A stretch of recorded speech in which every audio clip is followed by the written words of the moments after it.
સુરત શહેરના પાંડેસરા વિસ્તારમાં ડોક્ટરના પ્રિસ્ક્રિપ્શન વગર નશાકારક સિરપનું વેચાણ કરતા મેડિકલ સ્ટોર પર ફૂડ એન્ડ ડ્રગ્સ વિભાગને સાથે રાખીને કાર્યવાહી કરતી સુરત શહેરની એસઓજી પોલીસ સુરત શહેરમાં નશાના ઉપયોગમાં લેવાતી ટેબ્લેટ અને સિરપ જેવા વેચાણ કરતા હોય તેવા મેડિકલ સ્ટોર પર વોચ રાખવા માટે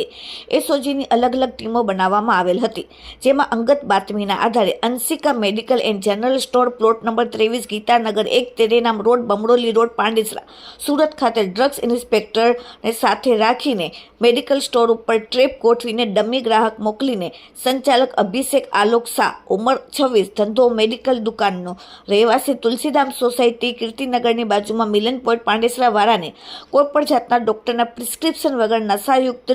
સિરપ વેચતા એસઓજીએ ત્યાં રેડ પાડીને દુકાનમાંથી કોડિન ફોસ્ફેટ નામની સિરપ નંગ 16 જેની કિંમત 1648 પકડી પાડેલ છે. સાથે જ ભેસ્તાન પોલીસ સ્ટેશનના હદના વિસ્તારમાં આવેલ કૃષ્ણા મેડિકલ સ્ટોર ઉપર પોલીસે ટ્રેપ ગોઠવીને ડમી ગ્રાહક મોકલતા મેડિકલ સ્ટોરના સંચાલક મુકેશ ધર્માનંદ શાહ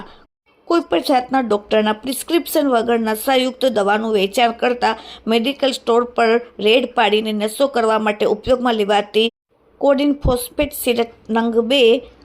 જેની કિંમત 206 મળી આવેલ છે. આમ મેડિકલ સ્ટોરના લાયસન્સ ધારક તથા સંચાલક વિરુદ્ધ કાયદેસરની કાર્યવાહી એસઓજી પોલીસે કરી. Report daily India TV Surat.